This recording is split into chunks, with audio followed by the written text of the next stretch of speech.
Les tardigrades, ces minuscules oursons d'eau, sont célèbres pour leur capacité de survie exceptionnelle.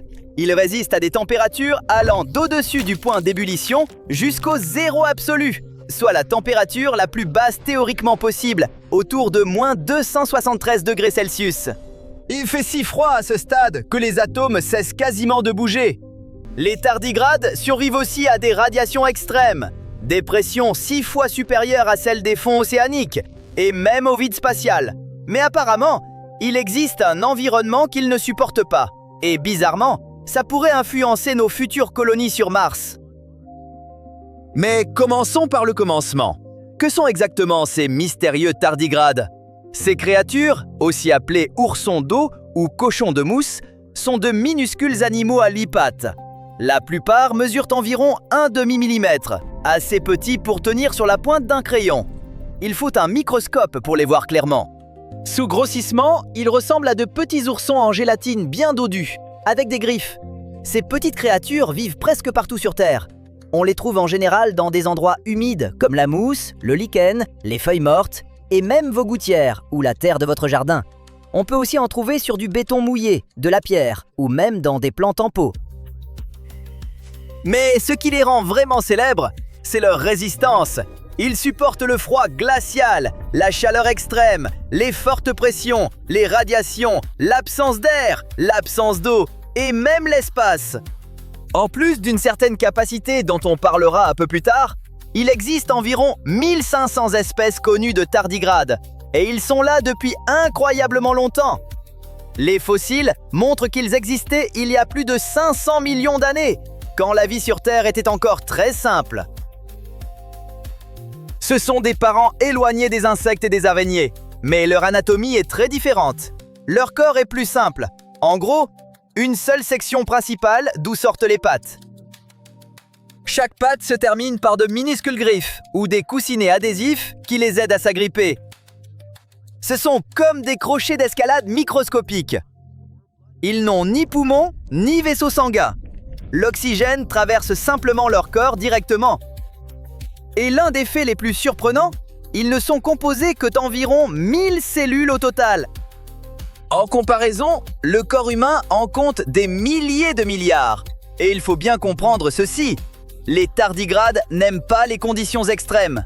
Ils ne sont pas comme ces bactéries qui adorent l'eau bouillante ou l'acide toxique. Les tardigrades ne s'installent pas dans des milieux extrêmes par choix. Ils sont simplement capables d'y survivre. Il y a une grande différence. Les vrais extrémophiles prospèrent en milieu hostile. Les tardigrades, eux, les endurent plutôt. Plus ils restent dans des conditions extrêmes, plus leurs chances diminuent. Disons que ce sont des survivants, pas des amateurs de sensations fortes. Mais comment font-ils?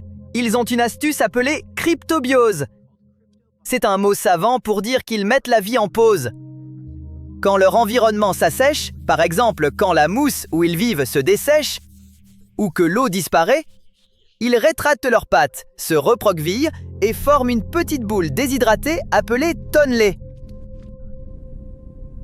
Dans cet état, leur métabolisme s'arrête presque entièrement. Ils ne mangent pas, ne bougent pas. Il n'y a quasiment aucune activité. C'est comme s'ils se mettaient en veille. Et ils peuvent rester ainsi des années sans nourriture ni eau. C'est comme ça qu'ils survivent au vide spatial. En 2007, des scientifiques ont envoyé des tardigrades déshydratés dans l'espace lors d'une mission appelée Photon M3. Ils les ont exposés au vide spatial et aux puissants rayons ultraviolets du Soleil pendant 10 jours. Et devinez quoi? Quand les oursons d'eau sont revenus sur Terre et ont été réhydratés, beaucoup se sont réveillés et certains ont même eu des petits. Le vide en lui-même ne les a pas trop affectés. Les ultraviolets étaient bien pires, surtout pour ceux qui étaient hydratés. Mais certains ont quand même survécu. En 2011, des tardigrades sont montés à la Station spatiale internationale et ont survécu à la microgravité et aux rayons cosmiques. Les scientifiques les considèrent désormais comme d'excellents organismes modèles pour étudier comment la vie résiste aux conditions spatiales. D'ailleurs, en 2019, une capsule contenant des tardigrades déshydratés a voyagé à bord d'un vaisseau en route vers la Lune. L'atterrisseur s'est écrasé, Mais comme les tardigrades étaient dans leur état de tonnelés déshydratés, il est possible que certains aient survécu à l'impact. Il y a donc peut-être de petits oursons d'eau qui nous attendent sur la Lune. Récemment, des scientifiques ont fait quelque chose d'assez ingénieux. Ils ont placé des tardigrades dans des versions synthétiques de sol martien pour voir comment ils réagiraient. Ce n'était pas qu'une simple expérience, c'était nécessaire pour la protection planétaire. L'idée, c'est que quand on envoie des sondes sur Mars, on ne veut pas y amener accidentellement des formes de vie terrestres, et on ne veut pas non plus ramener quoi que ce soit de potentiellement dangereux. Si un jour des humains posent le pied sur Mars, ce sera encore plus crucial. Pour tester cela, les chercheurs ont créé 2 types de régolithes martiens simulés. Ce matériau poussiéreux et rocheux qui recouvre la surface de la planète rouge. L'un représentait un sol martien moyen. L'autre reproduisait la composition chimique et minérale trouvée par le rover Curiosity de la NASA dans le cratère Gale. Ensuite, ils y ont ajouté des tardigrades. Les résultats étaient frappants. Dans le sol MGS-1, les tardigrades actifs ont eu du mal. Leurs mouvements ont ralenti et dès le 2e jour, certains étaient complètement inactifs. Le sol avait clairement des effets nocifs sur eux. Les tardigrades placés dans le sol OUCM1 s'en sont sortis un tout petit peu mieux. Quoi qu'il en soit, même de petits changements dans la chimie du sol peuvent avoir un impact énorme sur la capacité de survie des organismes. Mais ça devenait encore plus intéressant. Les chercheurs soupçonnaient qu'un élément du sol MGS1 était particulièrement nocif. Peut-être un composé chimique soluble dans l'eau? Alors ils ont rincé le sol, et après, les tardigrades placés dans ce sol traité s'en sont bien mieux sortis. Ils sont restés actifs plus longtemps et ont survécu plusieurs jours. Cette découverte suggère que le régolithe martien contient des substances nocives pour la vie, qui pourraient agir comme une barrière naturelle contre la contamination. Mais cela signifie aussi que si de l'eau apparaît sur Mars, la concentration de ces composés nocifs pourrait diminuer. Donc, si de futurs astronautes utilisent le sol martien pour l'agriculture, la construction ou l'extraction d'eau, ils pourraient en modifier la chimie sans le vouloir. Cela pourrait rendre l'environnement plus accueillant pour les microbes terrestres et potentiellement altérer la chimie martienne native. Bien sûr, ce n'était qu'une simulation. Aucun vrai sol martien n'a été utilisé et l'expérience ne reproduisait pas totalement la faible pression, le froid extrême ou les radiations de Mars. Et les tardigrades ne sont qu'un type d'organisme. Bactéries, champignons ou extrémophiles pourraient réagir très différemment. Revenons maintenant à la question de la survie des tardigrades. Pendant longtemps, les scientifiques pensaient qu'ils survivaient à la dessiccation grâce à un sucre appelé tréhalose. Beaucoup de plantes et de micro-organismes utilisent ce sucre comme un antigel ou un conservateur naturel quand il se dessèche.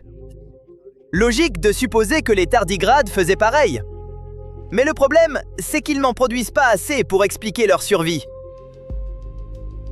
On a fini par découvrir que les tardigrades comptent sur quelque chose de plus étonnant, des protéines spéciales.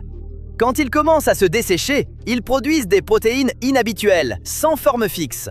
La plupart des protéines du vivant sont soigneusement repliées, mais celles des tardigrades sont souples et flexibles, comme des nouilles. On les appelle protéines intrinsèquement désordonnées. Certaines sont uniques aux tardigrades.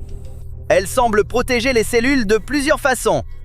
D'abord, elles stabilisent les membranes cellulaires, un peu comme du papier bulle autour de pièces fragiles. Elles se fixent aux molécules lipidiques des membranes et les empêchent de se désagréger. Ensuite, elles pourraient former une sorte de bouclier vitreux à l'intérieur de la cellule.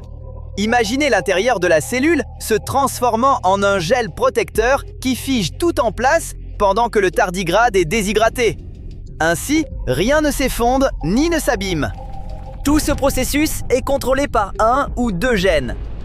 Quand un tardigrade se dessèche, plus de 1000 gènes, tout un système de survie d'urgence, s'active pour gérer le processus. Ces créatures possèdent aussi une protéine de choc thermique. Quand les cellules gèlent, les instructions pour fabriquer des protéines peuvent se brouiller. Et cette protéine les aide à fonctionner correctement une fois le dégel terminé. Et il y a l'une des protéines de tardigrade les plus célèbres, le suppresseur de dommages. Normalement, les radiations déchirent l'ADN et le fragmentent. Mais la DSUP agit comme un bouclier protecteur, se liant à l'ADN pour le préserver des dégâts. C'est comme mettre une coque de protection sur son téléphone avant de le faire tomber. Grâce à tout cela, les scientifiques s'intéressent beaucoup à ces protéines. Si la DSUP peut protéger l'ADN des tardigrades, quelque chose de similaire pourrait aider à protéger les cellules humaines des radiations. D'autres protéines de tardigrade pourraient empêcher les cellules de se dessécher, voire bloquer certains types de morts cellulaires.